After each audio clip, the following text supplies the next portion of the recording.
Hello, welcome back to my channel. Today we're going to watch a Boracity Magazine.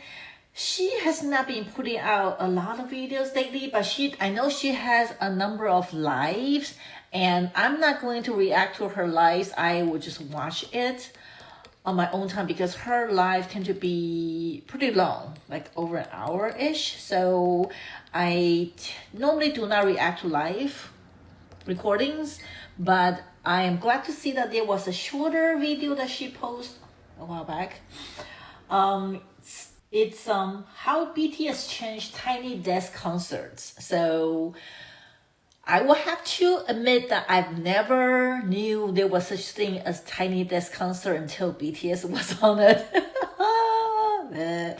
So I do not know how it was before, and I don't normally watch Tiny Desk concert on their BTS or their members. Therefore, hopefully I'll learn about Tiny Desk concert hopefully I'll learn more about Tiny Desk concert from this particular video. Without further ado, let's go check out.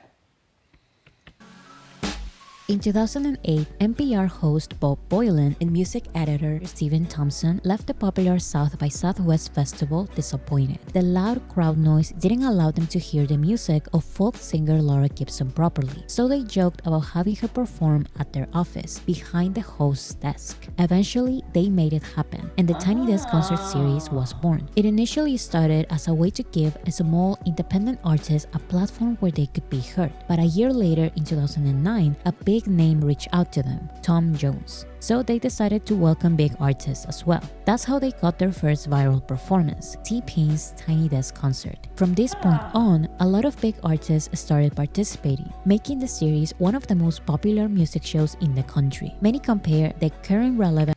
I had no idea. That's one good thing about Boracity Magazine is that she is very well versed, in my opinion, when it comes to music industry. Versus me, I know nothing and I'm very eager to learn. Will I remember anything? Probably not, but in that few 10-20 minutes of watching her video, I feel I've learned something. Let's drink to that. Of Tiny Desk concert to the one of the MTV Unplugged series during the 90s. The show's format is one of the most popular in pop culture right now. However, only a couple years ago, Tiny Desk was really a big American show. They did have a lot of international artists, but this didn't lead to international franchises or an international audience. That was until 2020 changed the show's format, with a little help from BTS.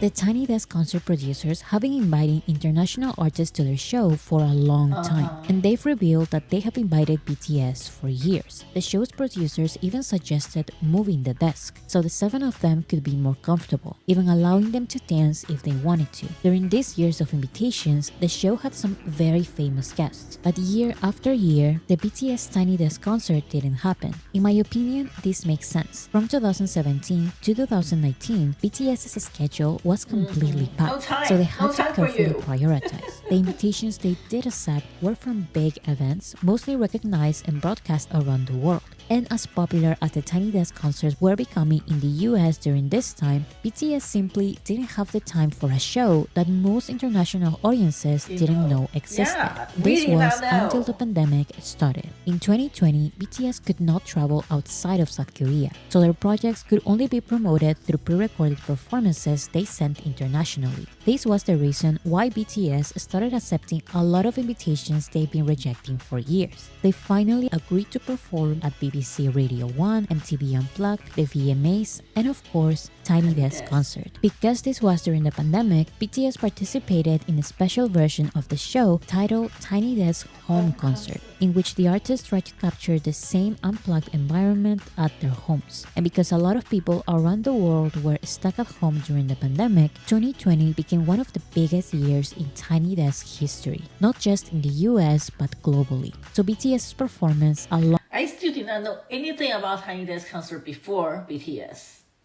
along with other Tiny Desk home concerts, rapidly entered the channel's top 10. I believe that one of the reasons why BTS's performance stood out among other Tiny Desk home concerts is because it felt closer to a regular Tiny Desk concert. So it was not just a popular BTS performance that fans don't even remember what it was for. BTS made it easier to associate this performance with the show. And this was something that not a lot of artists could fully replicate. To do this, BTS performed with a live band at the record store Vinyl and Plastic in Seoul. They performed 3 songs that somehow told a very specific story about the world's situation. The first song was what I consider the escape. In 2020, most popular songs were lighthearted and not too serious, and many associated this with a phenomenon in music known as recession pop, which happens during times of economic crisis. Recession pop happened for the first time in 2008. It had a short resurgence during the pandemic and another one in 2024. So BTS opened their 2020 Tiny Desk concert with what the world wanted to listen to at the time. Not a sad, sentimental song, but some sort of escapism. It's a disco pop track that we simply wanted to share great energy to everyone around the world. Dynamite was BTS's first song to be fully recorded in English, so it easily topped charts around the world, including the US specifically. With this uplifting pop song, BTS welcomes Western and global audiences to their world.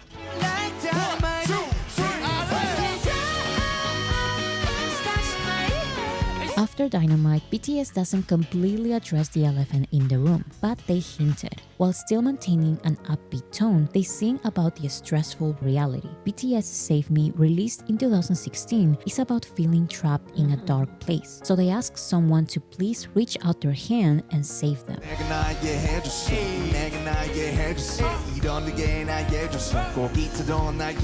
In my opinion, they chose this song purely from a storytelling point. BTS has many songs that would fit way better in this unplugged environment of indie music. But Save Me has both the recession music characteristic electropop sound and lyrics that express the feeling of hopelessness that the world was feeling. This was the perfect transition to the third and last song. See, the thing is that anything that BTS does, there's a reason behind it, right? They did not randomly pick Dynamite, Save Me, and Spring Day for that particular performance of the Tiny Desk home concert. It's a plan. You know, it's not like, oh, because it's one of the 3 songs that's the most popular. No, there's a reason for everything that they did, which is amazing. There's no reason, no rhyme or reason of anything I do. No. So Spring Day was the song that surprised Tiny Desk creator Stephen Thompson the most. He wrote, "Spring Day seemed especially true to BTS's hopeful nature. Introduced with a few optimistic words from rapper and singer RM, the song reflects on a need to wait out hard times, even as the weight of present-day pain feels oppressive. Released on the last day of a grim season, Spring Day provides a nice reminder of what awaits us on the other side. We just have to get through fall and winter first." We live at such difficult time like now. We all are wishing for the spring day to come. It's been the roughest summer ever, but we know that spring will come.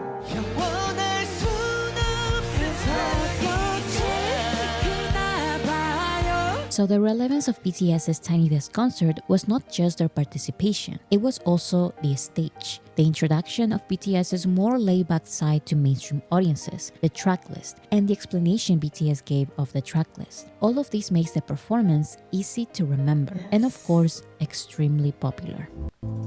차가운 새벽 공기에 나 몰래 눈을 뜨네.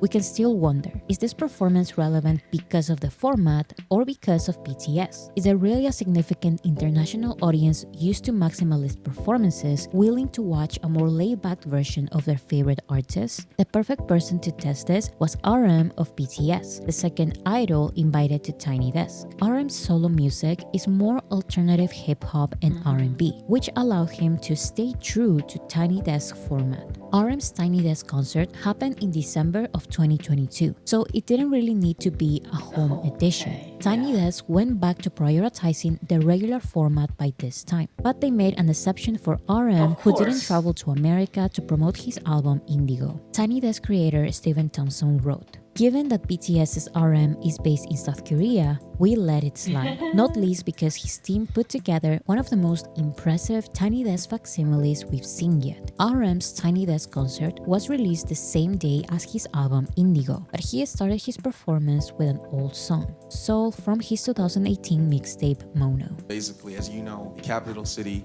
which is my second hometown in Korea. Seoul is the city that I spent the most time since I started music. So I just always been wanting to make a song about Seoul. 똑같은 잿빛 표정. 아니 나는 내가 두려워.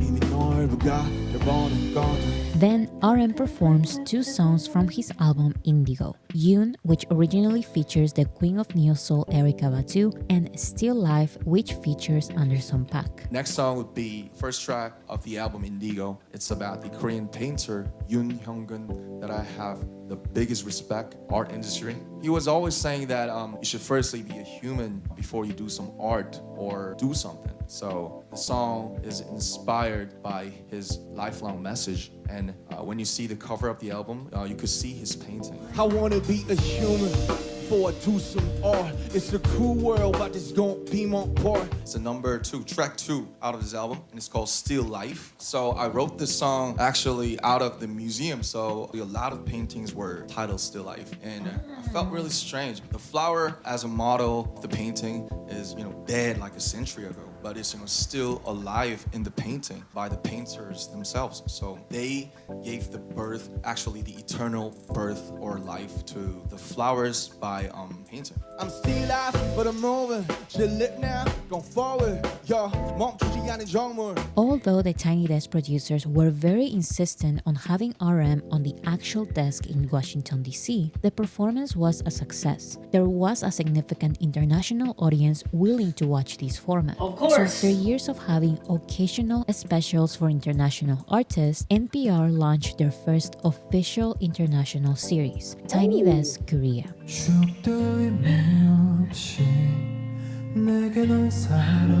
Beast voice. NPR joined the Korean telecommunications and media company LGU Plus to create Tiny Desk Korea. The first promotion teaser was released in August 17 of 2023 with the slogan "Tiny but not so tiny concert," a phrase RM said on BTS's Tiny Desk concert. So everyone could also enjoy a tiny but not so tiny concert.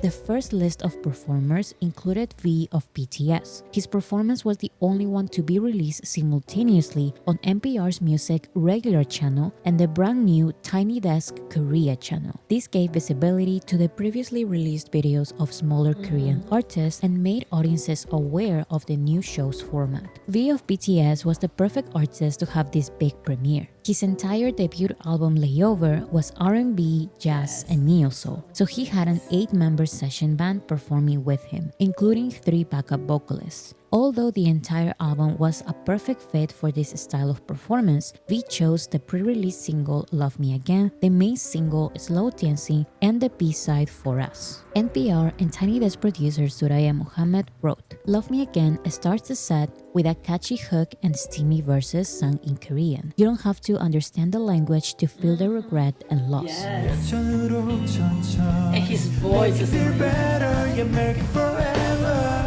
V keeps the romantic mood going with an up-tempo R&B vibe on Slow Dancing.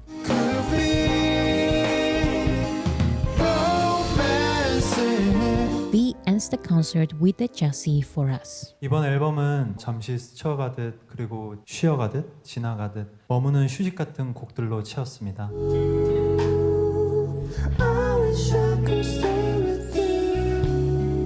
After V's performance, many artists popular in South Korea joined the list of Tiny Desk Korea performers, and only 7 I will have to say that I did not watch any of them. I have limited time, so my time is devoted to BTS and BTS only. When I am retired, eventually, and have more time, I might explore other artists, but for now, with my limited time, BTS is it? 7 months after the beginning of the series, NPR partnered with the Japan Broadcasting Oh. Corporation, Now or they have NHK, Tiny to launch Desk the Japan. second international series, Tiny Desk Concerts Japan. The series was launched with a strategy similar to Tiny Desk Korea. The list of artists part of the big premiere of Tiny Desk Concerts Japan included a big recognizable artist. His performance was published on the NPR Music Channel, which brought attention to other performances at the NHK World Japan Channel.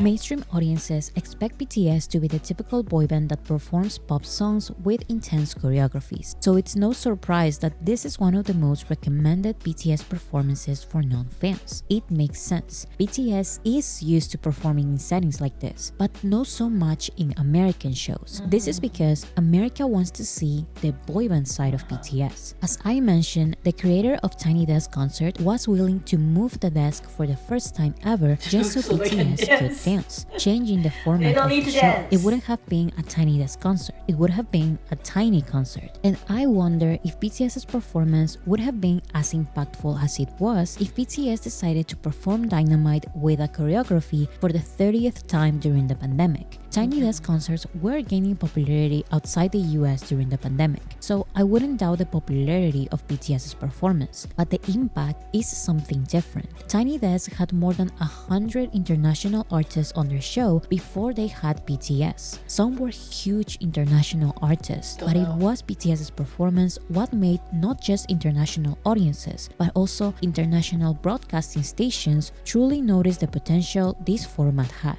So this may have been just one more show that BTS accepted to be part of during the pandemic. This may have been It's a just big a difference. casual phrase by RM, but the performance's impact will forever be part of the show's legacy. Again, BTS paved the way. But the performance's impact will forever be part of the show's legacy. Yes.